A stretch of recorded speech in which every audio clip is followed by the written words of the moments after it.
A origem do cristianismo. Se você perdeu alguma, como a gente vem estudando continuamente, não perca, entra lá no canal da igreja, assista, para você acompanhar a linha, de pensamento que nós temos aqui refletido.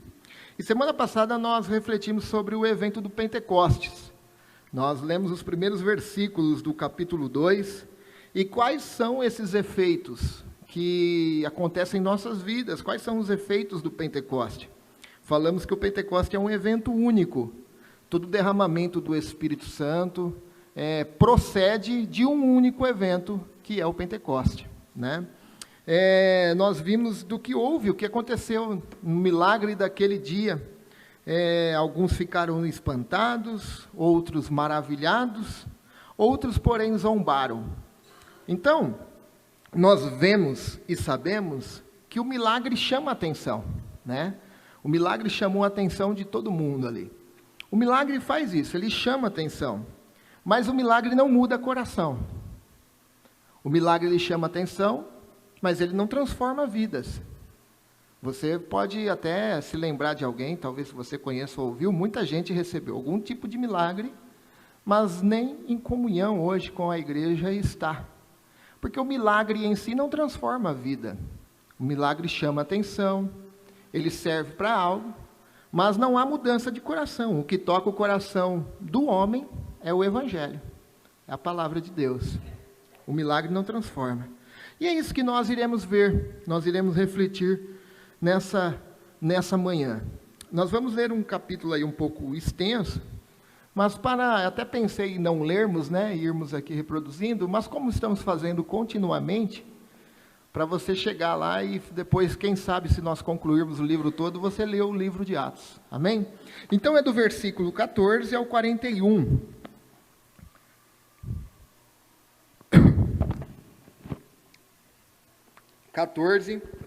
ao 41. Diz-nos assim, você acompanha, aí sentado mesmo. Então Pedro deu um passo à frente com os 11 apóstolos e dirigiu-se em alta voz à multidão.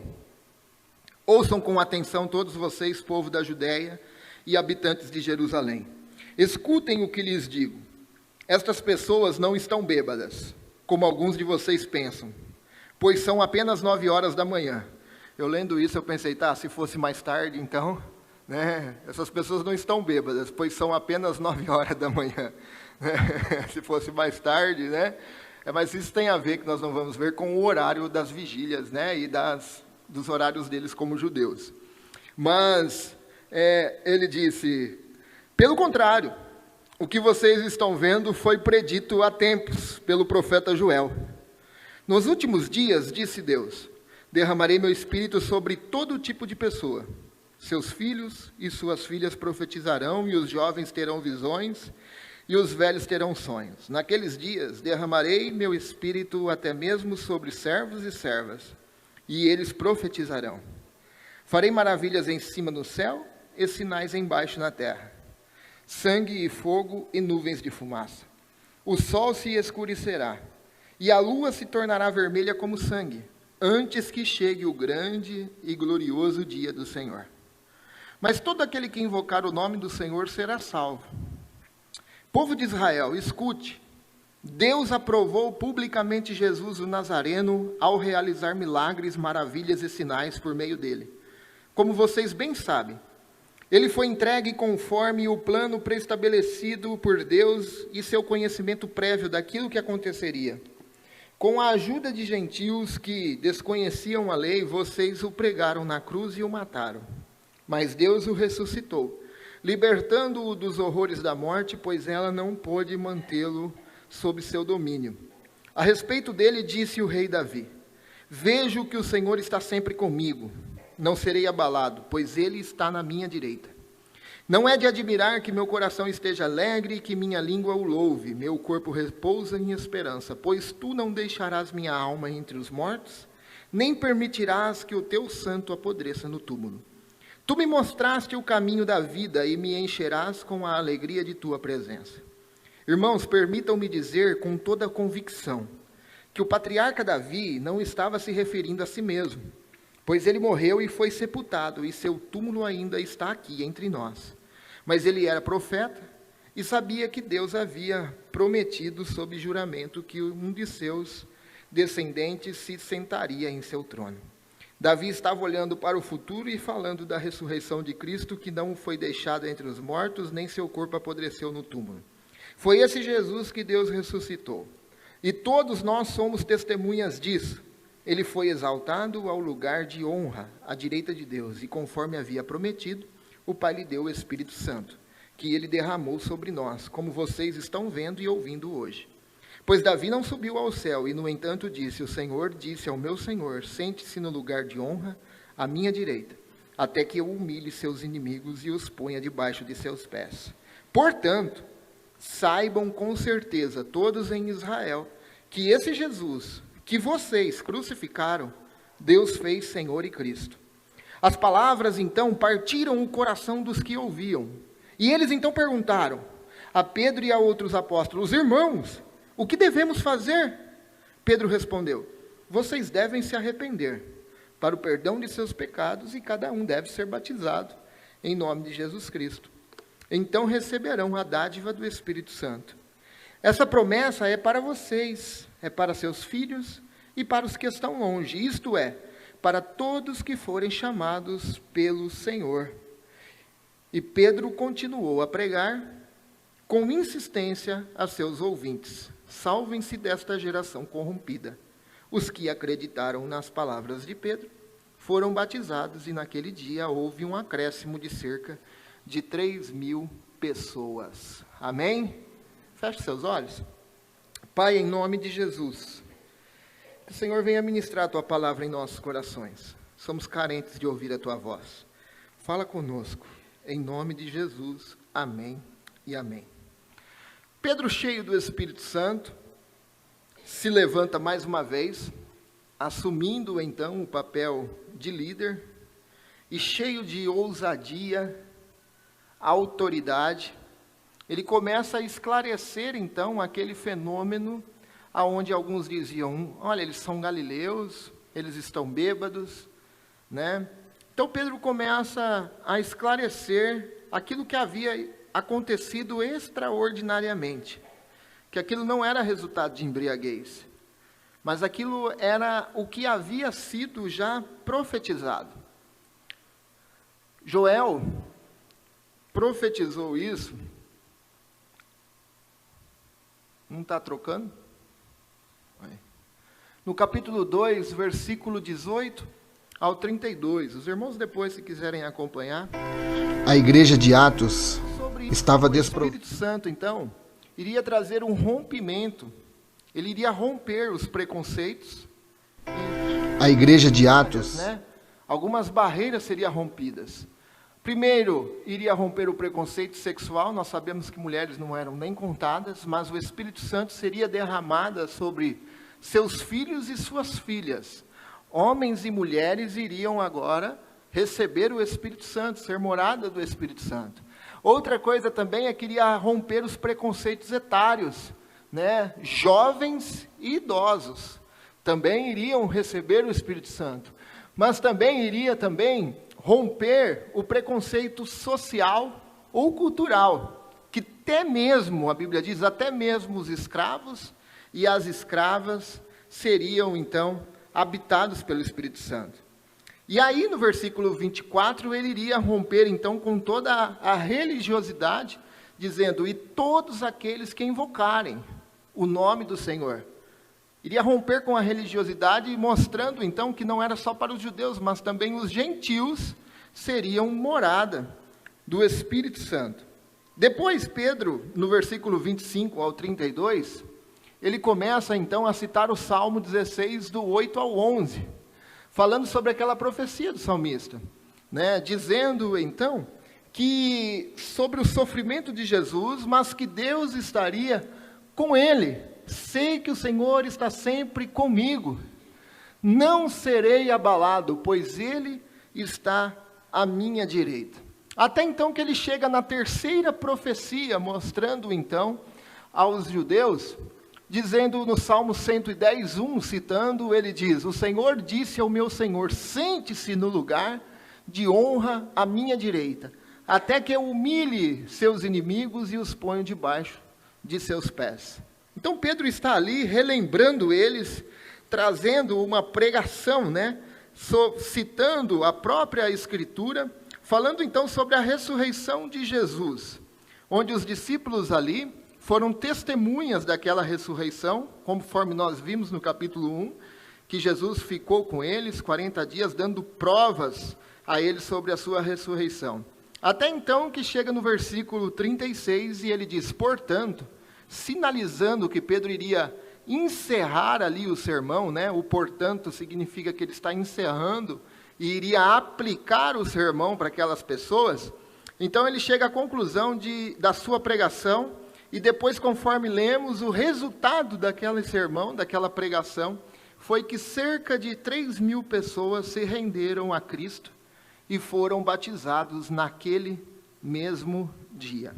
Hoje eu estou com uma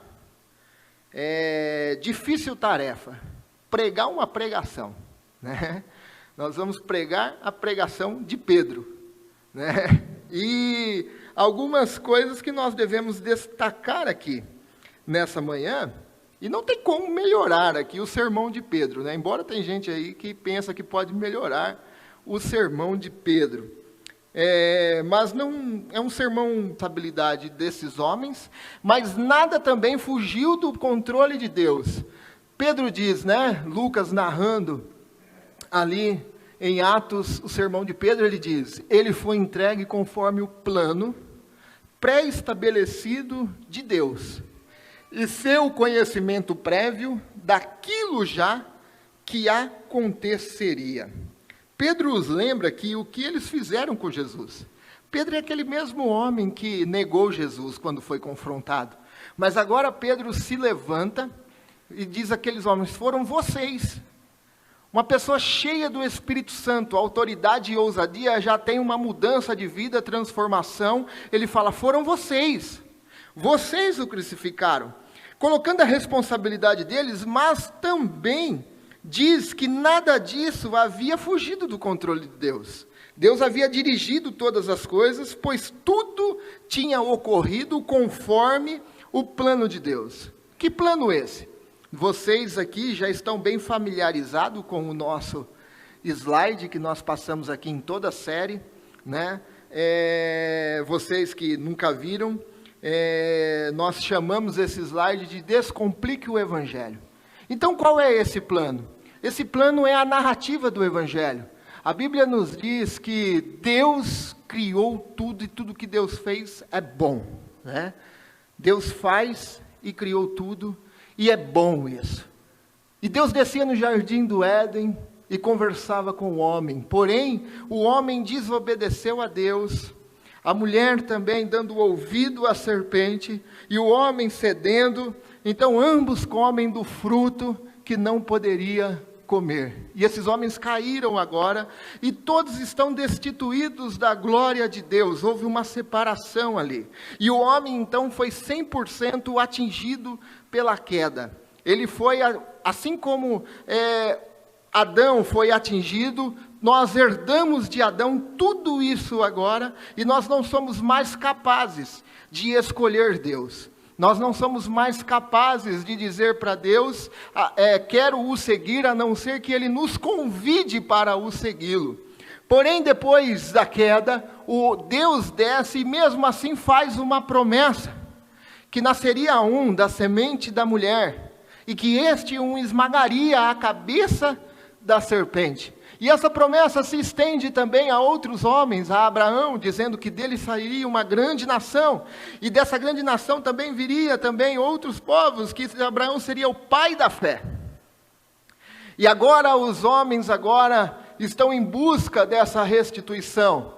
Porém, eles começam agora a buscar em outros lugares, eles se perdem e vão em outras religiões, outros povos, e agora eles voltam para Deus quando as coisas apertam, e quando as coisas estão boas, eles se distanciam de novo, e voltam de novo.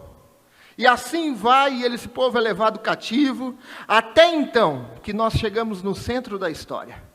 E o centro da história é a plenitude dos tempos, que a Bíblia diz que Jesus veio na plenitude dos tempos. A cruz é o centro da história, e essa história nós estamos inseridos. E agora nós damos uma resposta a essa cruz que está no centro da história. E dando a resposta que nós damos, nós nos tornamos agora um homem com uma nova vida. Nós agora temos a vida transformada e também somos a Igreja de Cristo Jesus. E agora a Igreja de Cristo Jesus está incumbida de uma missão.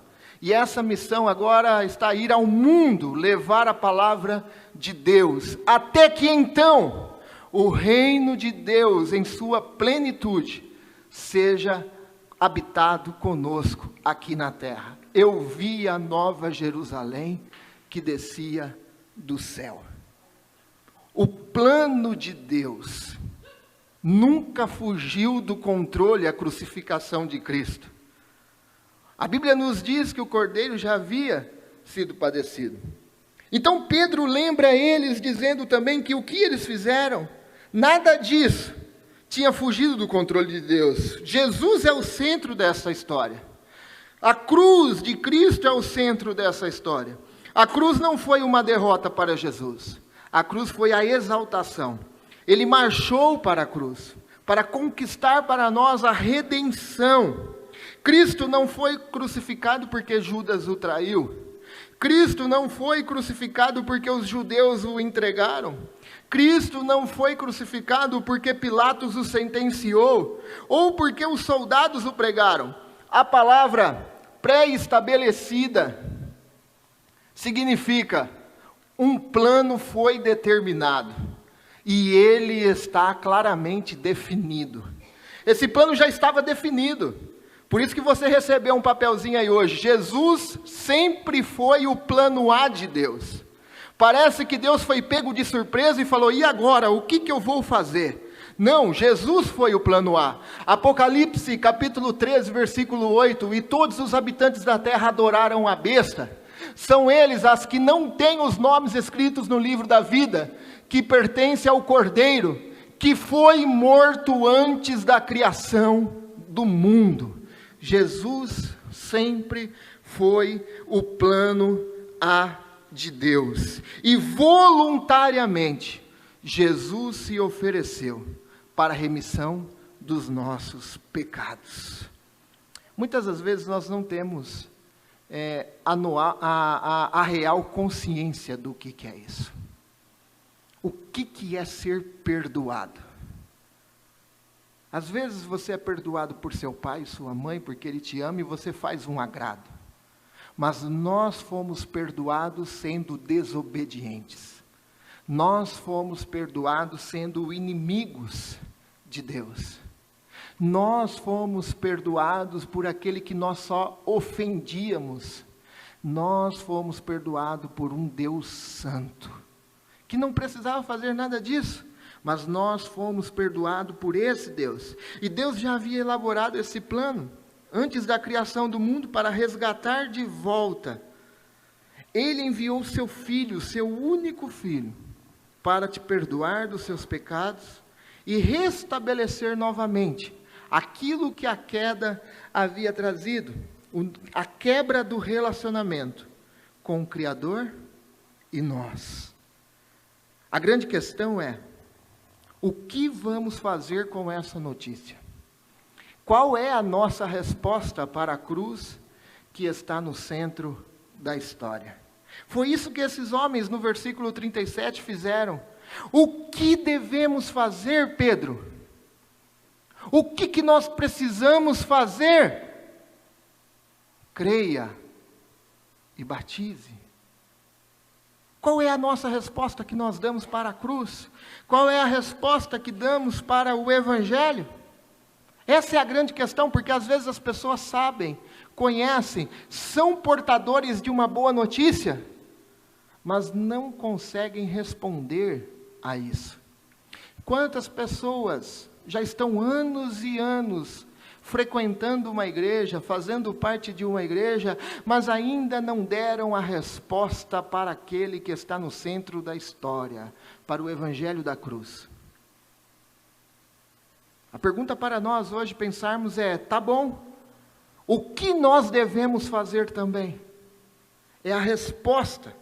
A segunda coisa que vemos no sermão de Pedro, uma profunda denúncia contra o pecado. A Bíblia diz, portanto, saibam com certeza todos em Israel que esse Jesus, que vocês crucificaram, Deus fez Senhor e Cristo. E as palavras então partiram o coração daqueles homens. Pedro não pregou ali para entreter. Pedro não pregou para agradar. Pedro foi direto ao ponto, ele colocou o dedo na ferida. Ele diz que, embora a cruz tivesse sido planejada, eles também eram responsáveis pela morte de Jesus.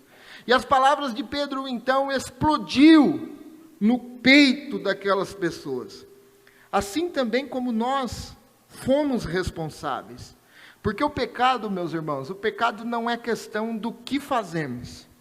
Tem muita gente que pensa que pecado é questão do que fazemos, também tem. Mas, na verdade, o pecado é mais do que nós somos.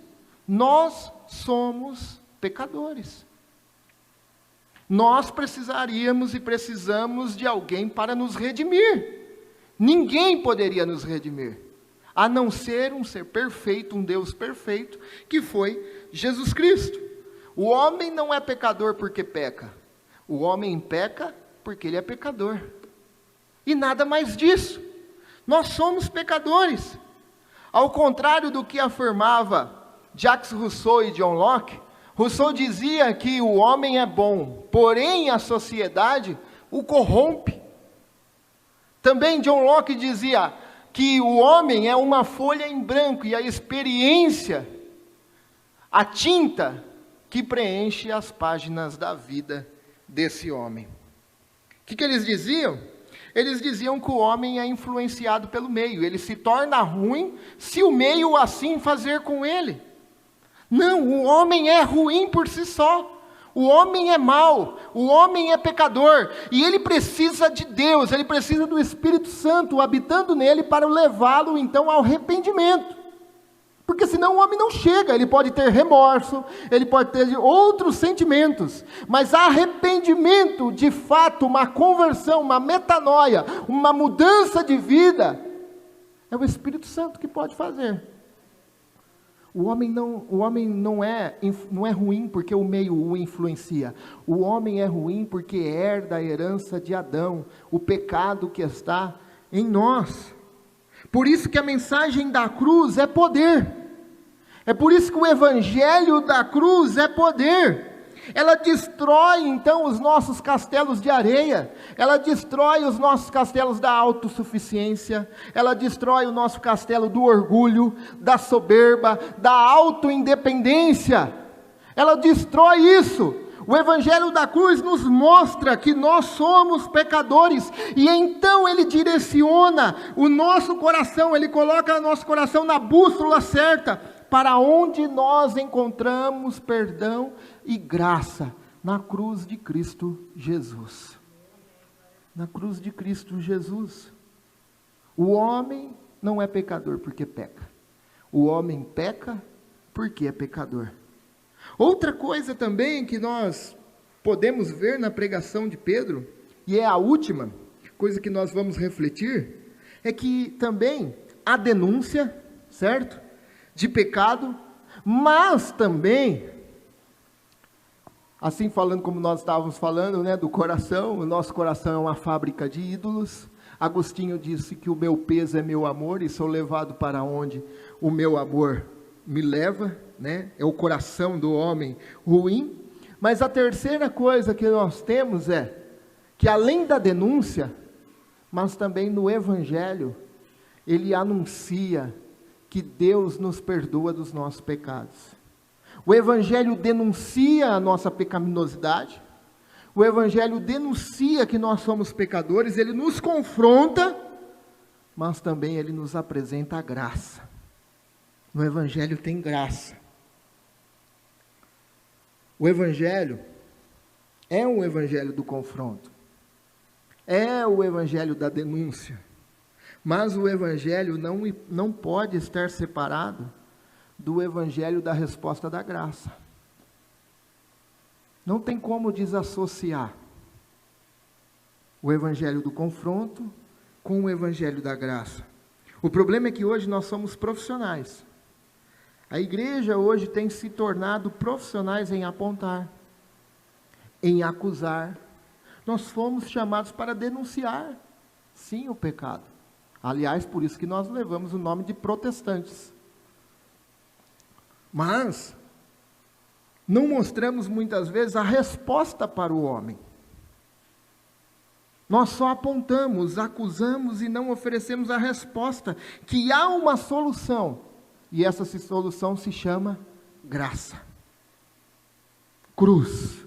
Na cruz, nós reconhecemos que somos pecadores, e na mesma cruz, nós recebemos perdão e graça de Jesus. Essa é a solução, que foi manifestada no Filho Jesus, na cruz do Calvário. Pregamos às vezes o evangelho de nós contra eles, apontando somente eles, e nós nos tornamos inimigos deles. Podemos dizer assim, né? É o evangelho dos fariseus, é o evangelho dos legalistas, é o evangelho dos superiores e melhores. Por quê? Porque no fundo, quando nós apenas apontamos e não mostramos a graça, no fundo nós queremos falar que nós somos melhores do que os outros. Que nós, assim como aquele fariseu, não precisamos de tanto perdão como aquela mulher. Mas aquele que muito ama, muito é perdoado. O evangelho vira algo apenas acusativo. O evangelho vira algo apenas para mostrar que somos superiores aos outros. E o evangelho se torna algo de briga, nós contra aqueles que não servem o evangelho. Nós precisamos sim falar de pecado. Precisamos sim falar de arrependimento. Mas se nós não mostrarmos a graça, que há solução para o homem perdido em Cristo Jesus, que Cristo se manifestou em carne, veio em carne, morreu por nós, e isso que você comete, isso que eu cometo, tem solução. Como? Crê no Senhor Jesus, confesse-o, creia de todo o teu coração, que assim como Ele mudou a minha vida, Ele pode mudar a sua vida também. O evangelho é isso. Se nós pregarmos tudo menos isso, é algo legalista, é algo de superioridade. A solução para o homem perdido, Jesus é a graça de Deus manifesta na cruz do Calvário. É o evangelho todo para o homem todo. Nós precisamos, irmãos. Está tendo muito confronto e rixa, e precisamos denunciar essas coisas, mas nós temos que mostrar também a resposta. A resposta para o homem é graça de Deus, a solução para isso. Existem alguns pregadores que eles só colocam o dedo no nariz do camarada e tal. Você sai de lá e fala, meu Deus do céu, esse cara aí, eu estou ferrado, eu estou lascado. Não, irmãos. Estávamos todos perdidos, somos todos pecadores, e a graça de Jesus, essa faz a diferença para nós. Uma das obras de artes mais conhecidas na história é a estátua de Davi, com uma funda sobre o seu ombro. A estátua de Davi foi esculpida por Michelangelo em 1504. É uma das estátuas mais visitadas do mundo. Diz-nos a história que uma vez Michelangelo foi interrogado como que ele pôde esculpir algo tão perfeito. Uma estátua de 5 metros. Como que ele pôde fazer isso tão perfeito? E ele respondeu dizendo, a imagem já estava lá. A pedra bruta só precisava ser talhada. Ele disse que ele conseguia enxergar a imagem debaixo daquela pedra dupla. A pergunta, será Que é isso que nós temos visto quando nós olhamos para os outros? Será que nós conseguimos ver a obra-prima de Deus, que Deus criou? Será que nós temos visto isso com as pessoas que convivem com nós? Será que nós temos visto isso na nossa família? Ou será que já damos logo como perdido? Será que temos visto isso na nossa sociedade? Que há solução através da graça de Jesus? Será que nós enxergamos a obra-prima que Deus pode restaurar através do Espírito Santo, levando ao arrependimento, regenerando? Será que nós conseguimos ver isso ou vemos apenas a pedra bruta, o pecado? Apenas identificamos o que ele faz de ruim, o que ele faz de mal, miserável, pecador. E não conseguimos enxergar que Deus pode restaurar. E foi isso que essa pregação fez. Foi exposto ali o Evangelho, cristocêntrico, genuíno. E não houve coração tão duro que esse poder não pôde esmagar. Que a palavra explodiu no peito desses homens. O que nós temos enxergado quando nós vemos as pessoas? Será que nós só o acusamos? Será que nós só apontamos o dedo? Ou será que nós falamos não? A solução também. A cruz de Cristo, o centro da história, é a solução para todos os homens. Amém?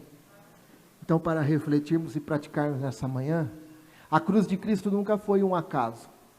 Jesus foi até as últimas consequências para nos salvar. Jesus havia sido padecido antes da fundação do mundo. Jesus sempre foi o plano A de Deus. Deus nunca foi pego de surpresa. Então, Deus, na sua multiforme presciência e sabedoria, Ele nos viu aqui reunidos como igreja dele. Mas para isso, o plano foi feito, o Filho executou e o Espírito Santo aplica em nós. Jesus morreu na cruz, obedecendo ao Pai e também se voluntariando a cumprir esse propósito, para que hoje nós estivéssemos aqui, celebrando a ceia do Senhor. A segunda coisa para refletirmos e praticarmos é: o Evangelho denuncia o pecado. Que tipo de mensagens as igrejas contemporâneas anunciam? Que tipo de mensagem você vai procurar acompanhar? Que tipo de mensagem está sendo pregada? Que tipo de evangelho está sendo anunciado?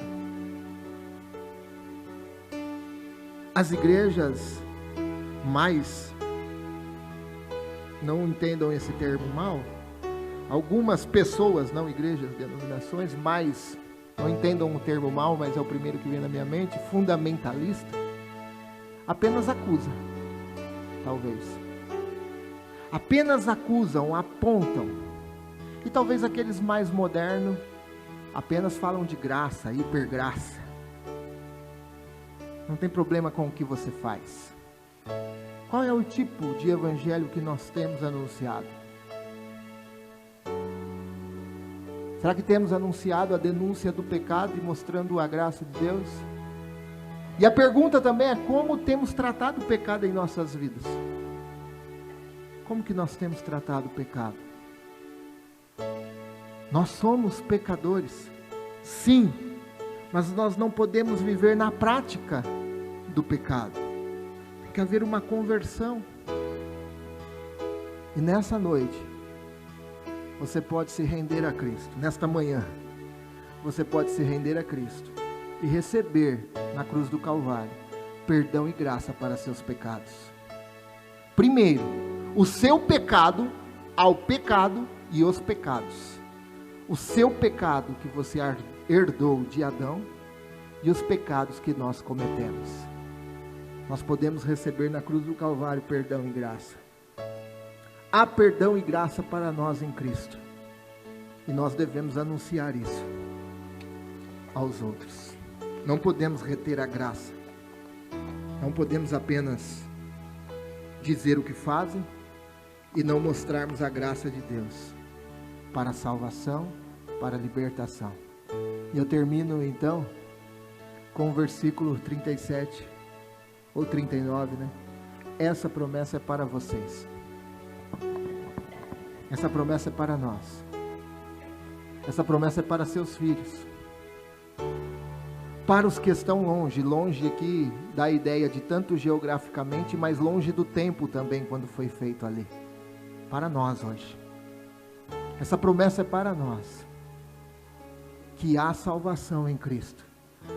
E para todos aqueles que foram chamados pelo Senhor nosso Deus. Hoje nós vamos celebrar a ceia do Senhor. O grupo de louvor pode subir. Nós vamos celebrar a ceia do Senhor.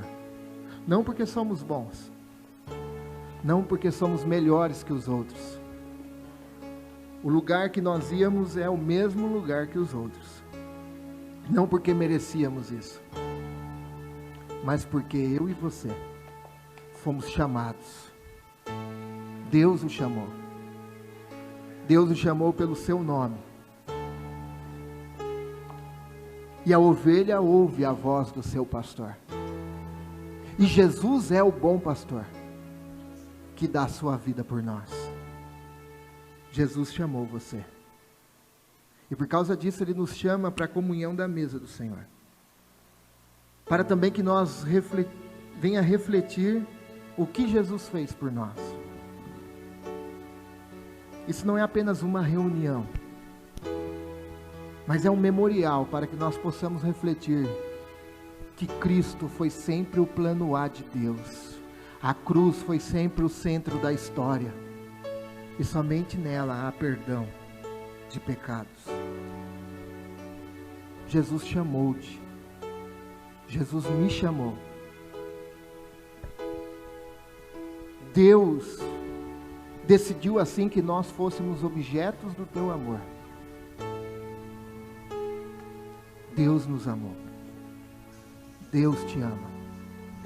Incondicionalmente Deus te ama. E Deus não abre mão de você. Vamos orar? Os presbíteros, Cris, Carlos, depois. Deus, em nome de Jesus, nós queremos te agradecer.